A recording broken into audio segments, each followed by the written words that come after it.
Yeah, sa hosting, well, actually kasi napasok ako sa hosting on my most desperate time sa buhay. Hmm, I'm at the top of my game, nasa highlight ako ng buhay ko no'n. But then, I got pregnant. May season lang talaga sa buhay natin na, God will tell you to pause, to abide, and to remain in me. But there will be season that God will really call you to go out, serve people, do this, do that, kahit na ayaw mo mm, pa, kahit mm. na tinatamad ka pa.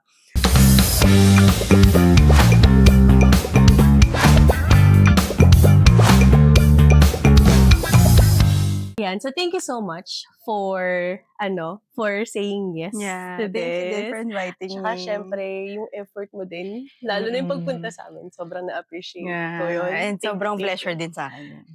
Thank you so much for the learning and everything kasi for those who will, see this video, si Sis Rachel, she is, part of couples couples ministry of the feast and dun kami nag-meet. Mm. Okay, and from the time that we met, talagang ang daming learnings, Mm. ang daming, wisdom na natutunan ko sa kanya and Wow. actually aside from Sis Yani, ikaw din yung parang nagpu-push sa'kin to start the Yeah, podcast and thank you so much for inspiring me to yeah, do this. yes. So, ang topic natin today kasi will be, your career path and later Mm. on, how did you manage it dun sa managing your pursuing your Mm. career and at the same time being a wife Mm. and a mom. So, first question ko will be, paano ka napasok to hosting? Mhm. Yeah, sa hosting, well, actually kasi napasok ako sa hosting on my most desperate time sa buhay Hmm, ko. Kasi, so nagwo-work ako nun sa corporate world, oo, advertising, marketing okey. agency, and then, I'm at the top of my game, nasa highlight ako ng buhay ko no'n. But then, um, I got pregnant, Mm, unplanned pregnancy. So I have to let go of the job, leave that, tumira dun sa malapit sa parents ko, mhm. and then focus on my kid. But naisip ko, paano ako makakapag-provide? Kasi kailangan ko rin naman ng pera nung time na yun.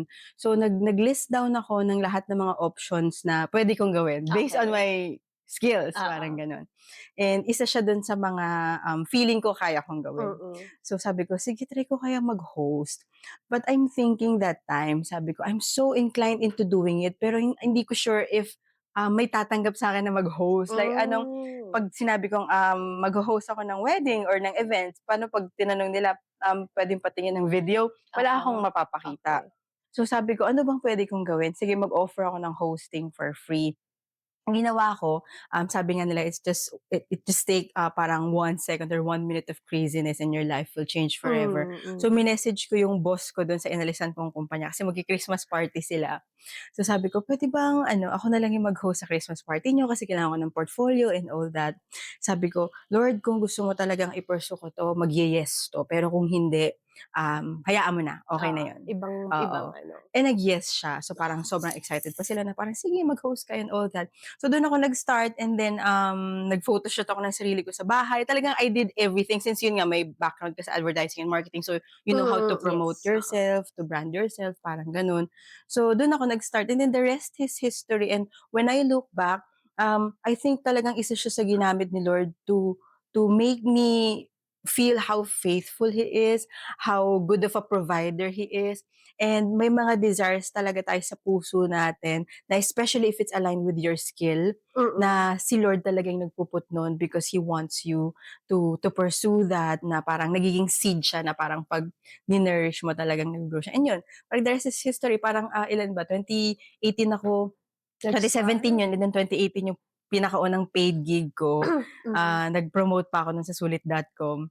So 2018, Oh. 19, 2021, 22, 23, 24, 25. So parang 9 years na, 'di ba 9 years na ako sa events and ngayon nagko-coordinate na rin. So alam mo yun parang when I look back talagang, ang dami ko ring na-achieve and na-develop sa sarili ko because of, just thinking about hosting. Mm, Dahil mm. lang, alam mo yun na yun nga parang, parang testimony rin siguro yun na I'm at the highlight of my life and then I got pregnant. For me that time parang mess na siya, eh, na parang what will happen in my Mm, life? Parang mm, ito na yung rurok ng tagumpay na inaasam ko tapos biglang matitigil lahat. But mm. then, sabi nga nila 'pag si Lord talaga yung nag-redirect sa'yo parang everything will be, a victory. Yeah. Kasi parang, 'pag si Lord yung kasama mo parang wala kang talo. Parang Mm, kahit mm. sabihin Kahit mong saan magulo, pumunta, wala true. kang talo. So ayun, gano'n siya nag-start yung sa hosting journey Ang ko. ganda nun kasi simply because, for I think madaming makaka-relate especially sa Mm, mga nanay na, pinagpaliban muna yeah, yung dream nila for the meantime, but keeping the faith to God hmm, after i-pause yeah, yung career ay eto na, nandito ka, nasa different path totoo. ka, eh, from what you had before to what you are currently Yeah, doing right now, 'di ba? Pero, um, I think nakita ko dun sa post mo na you took a rest yeah, for a while. So, paano mo na-manage yung emotion mo? Kasi you've been hosting. After marketing, career mm. advertising, nag-host ka. So, paano ka during the time na nag-pause ka? Hmm. Kasi alam mo sis, I believe, there's a season for everything talaga.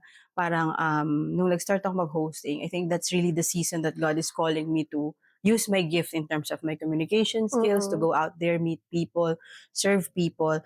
And then, nag-pandemic kasi. So, lahat tayo nag-pause no'n time na Yes, 'yun. oo. And then, yun din, napaisip na naman ako like, paano kami kikita kung wala ng events?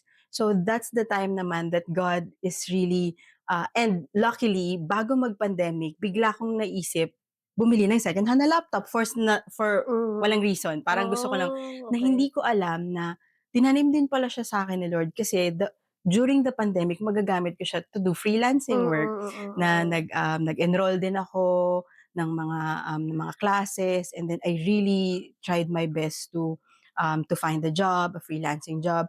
And then nag-enjoy na ako dun kasi the return is bigger and, ang galing lang kasi parang, that season, ah, parang para sa'tin is parang stop siya sa lahat ng nakasanayan natin. Pero when we look back, parang it's the start of something new pala. Parang Mm. if we just welcome it, that change na sa'kin parang naging start siya ng new career na hindi ko alam na magkakaroon din ako. And during those times din, dun ko natupad yung lahat ng pinangarap ko and pinagdadasal ko Mm. kay Lord.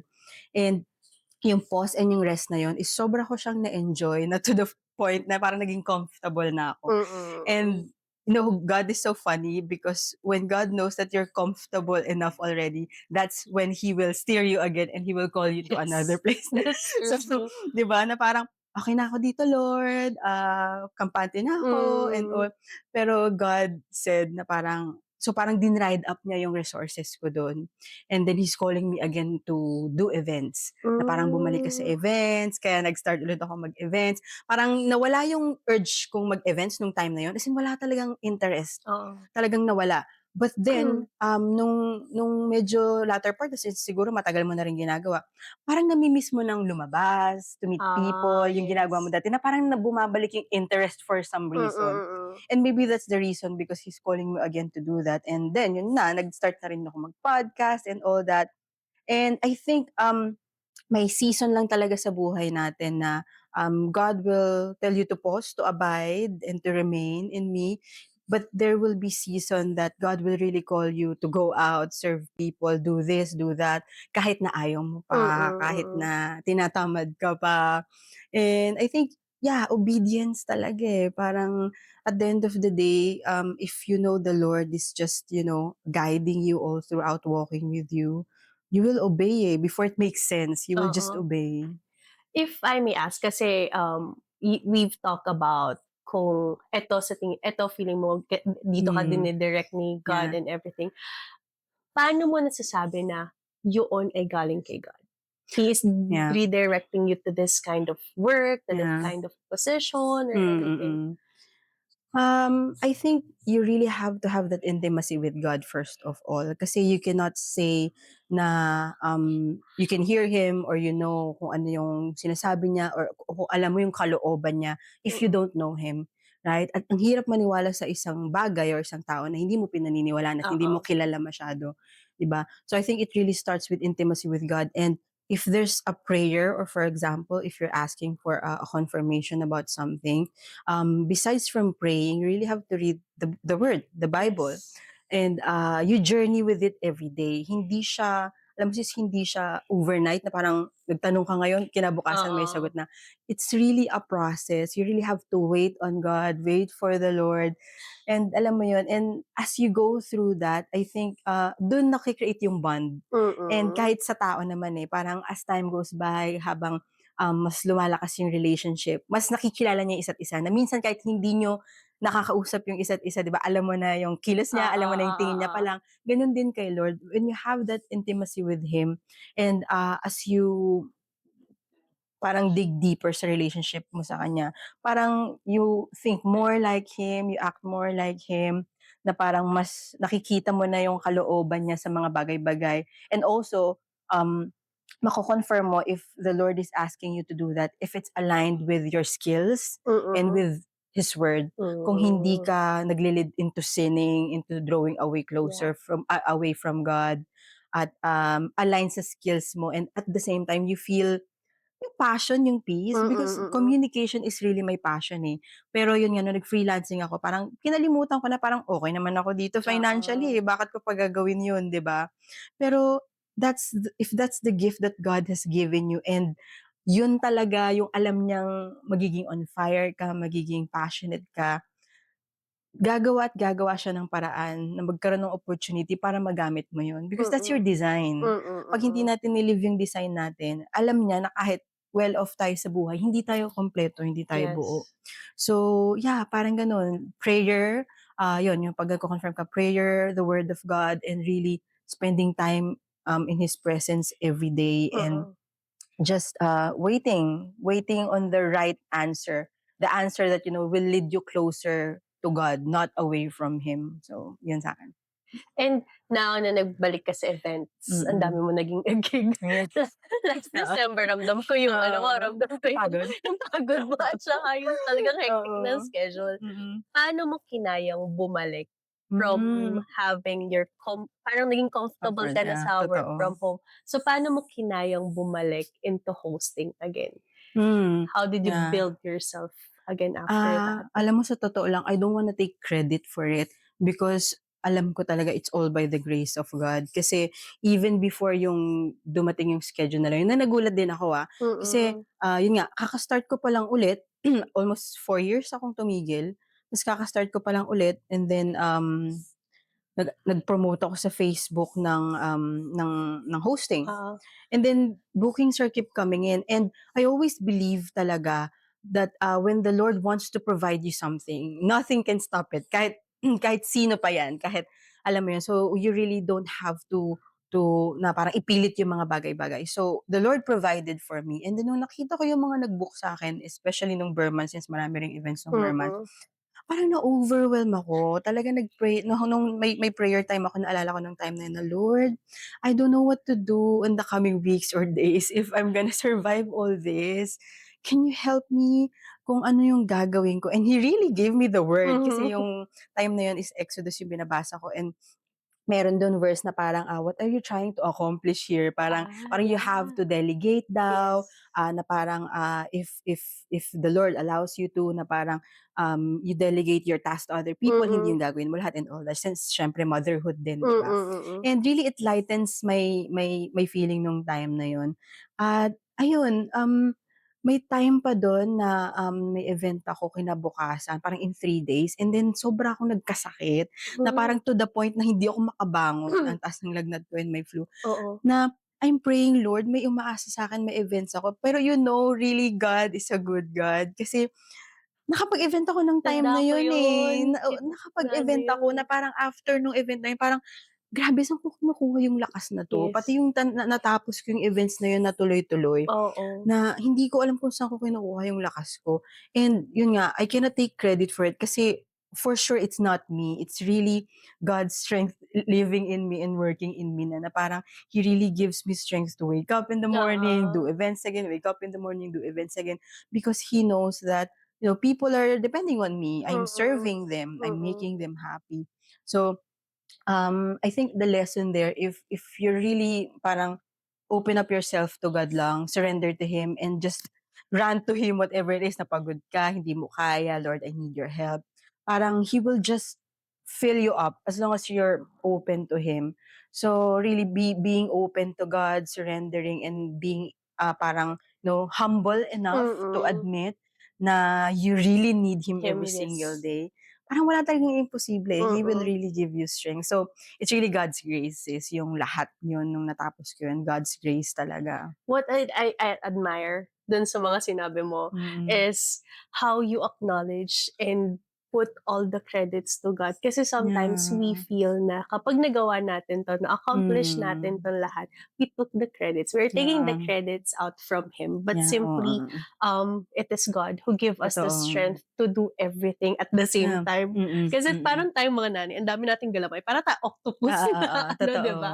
So Multitasker yes, pa, 'di ba? totoo, totoo. And I think nagfi-freelancing ka pa rin at the same time. Nagfi-freelancing 'Di pa ba rin grabe ako. paano mo siya nagawa? Oo, nagfi-freelance. Time management din, tsaka maraming dasal.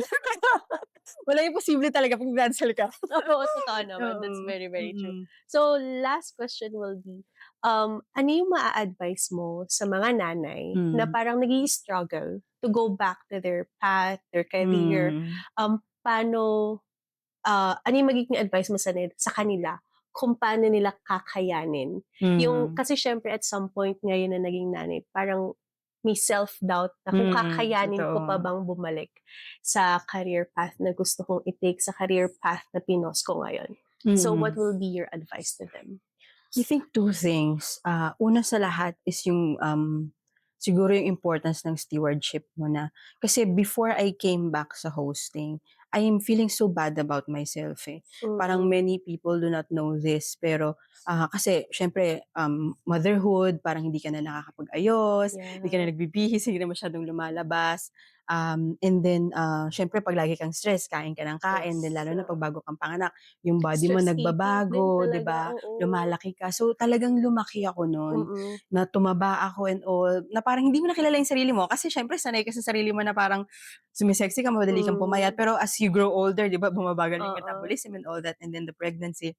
So, I really felt bad about myself. I don't wanna look at myself in the mirror anymore. May times na gano'n Mm, na ayoko na magsuklay. And alam mo yun, parang, the Lord has been so good kasi He's really leading me to the right ideas na parang, kasi ito yung problema, kasi ito yung ano. So, as I parang do my devotions every day, ni-lead niya talaga ako to really steward my body din, na parang, yes, you take care of everyone around you, yes, you serve the people, pero don't forget that this is the temple of the Holy Spirit yes. too, na parang I'm living inside you, 'di ba? So, if you alam mo yun, parang 'pag kumakain ka ng kumakain ng kung ano-ano dahil stress ka and all that, parang you're not stewarding yourself well, and yun nga sabi nga nila hindi tayo makakapagbigay ng pagmamahal sa iba kung wala kang pagmamahal sa sarili mo. So yun, talagang kinonvict ako ni Lord to really take care of my body, so I started, exercising, eating healthy. Siyempre ayoko naman mag-host ng mukha akong alam mo yun, 'di ba? Kaya talagang, parang winorkout ko muna yung relationship ko kay Lord, mas in-strengthen ko that time, yung health ko, yung, alam mo yun, parang talagang yung stewardship mo sa sarili mo. So I think that's the number one thing for you to be able to have that confidence again na Mm, parang na humarap sa tao and do the things that you wanna do, and at the same time, learning new things, studying again, parang alam mo yun, buhayin mo yung sarili mo ulit, mag-upskill ka. Kasi confidence is very important eh. Hindi mo yes. magagawa yung gusto mong gawin sa buhay kung wala kang confidence, Confidence, 'di ba? totoo. At kung hindi mo gusto yung nakikita mo sa salamin, lalo na tayong mga babae, 'di ba, Mm, na parang ayaw nating magpakita sa ibang tao kapag hindi totoo. tayo maganda. Totoo. So, we really have to steward ourselves, love ourselves as God has intended to us to do, for us to do, na alam mo yun, na alagaan natin yung sarili natin, wag natin kakalimutang matulog and kumain ng tama. So yun, stewardship is very important and for you to be able to gain your confidence back. And then number two, siguro just embrace the season that you're in. Kasi I think Mm. struggle lahat 'to ng mga moms, and I've been there too, na feeling natin ang dami nating doubts minsan kung mababalik pa natin yung careers Oo. natin, kung ito na lang ba yung role natin sa buhay, mag-alaga ng anak and all that, magluto, mag-alaga ng asawa. But then again, if that's the season that God is putting you, dun ka niya inilagay, yun yung season na alam niya magsa-sanctify sa'yo, na maging humble ka Mm, muna, na mm. mawala yung mga pride mo, yung ego Oo. mo, na mag-slow down ka, na ma-embrace mo yung mga simpleng bagay, then you really have to embrace that season kahit ayaw mo. Mm. Kasi, I think yung mga season natin sa buhay, it's not just to make us happy or fulfilled. The role of that is really to sanctify us and make us more like Jesus. Mm, 'Di mm. ba? And, I think yun, embrace the season kasi yung especially sa motherhood, you really have to embrace that, kasi hindi sila forever na bata. Yes. After lumaki ng mga anak mo, you can pursue whatever you Mm. want. Pero during that season, stewardship pa rin. God wants you to steward your family, your husband, and yeah, parang if you put so much emphasis on being a great steward of your blessings, and at the Mm. same time embracing the season na, Lord, kung dito mo ko talaga gustong itanim sa season na 'to, then help me to steward everything and help me to do my best in this season Mm. para sa susunod na season kung saan mo ako dadalhin, I will be able to be prepared na. Yes. So I think, yeah, preparation talaga lahat 'yun, and yeah, stewardship and embracing your seasons is Mm. very important as a woman That's who is true. struggling so much That's talaga in true, doing that's so true. many things. Yeah. Thank you. Thank you so much for those words, sis. Kasi, Mm. I believe, well, ako hindi lang naman sa sarili ko, pero I've spoke to people then na parang nalulose din talaga yung Hmm, kanilang totoo. self-confidence after giving birth, Hmm, after having the marriage or anything na ano, na they feel lost mm. sometimes talaga after the season that they've been through. So, ang ganda nung naging advice mo, ang ganda talaga ng naging advice mo kasi yes, that's true that you have to embrace the season for you Mm. to be prepared Yeah, sa in next the next season. season that you will Hmm. have in your life, 'di ba? So thank you so much Thank for you your very time, much sis. I have a din. gift for you. Wait lang. Ay, Bigyan na din kita, pero that one is different. ah. Ayan. Thank you very much, sis. Talaga nag-abala ka pa. And anyway, before we end this podcast, Perfume. Thank you. invite everyone in your Celebrations. celebrations. Yes, Yeah, celebrations. alam mo nakaka-awkward sa'kin yung ini-invite ako, 'di kasi ako nagpo-promote Kasi ang tawag dito, dun sa first podcast ko, si Ate Pam, yung pinsan ko. Mm. So, siya naman sa Happytizer. So, I asked her to invite everyone as well. Baka kasi mamaya, this can also help you Yeah, in the totoo. future. And ako din naman dun sa ano Ay, may ko. plugging, okey. Yes, go and invite On everyone. air na ba? Okay. So ayun, I have a page, Celebrations, and it's offering on the day coordination of events and hosting. So if you need someone to turn your celebrations into unforgettable stories, so just ping us in Celebrations. That's CHELLEBRATIONS. So Celebrations, because Shell is my name. So Thank you so much, Shits. Ilalagay natin yan dito sa ano. yeah, thank you So, very thank much. I really you. appreciate Mm. it. And And keep doing this. yes, I thank hope you. this will bless more More, people pa, and God yes, will use this as an instrument of hope and that's inspiration what I'm to praying as many well. And that's people. why I It started will. this. Yeah, I'm so Thank you for proud of inspiring me. you. Thank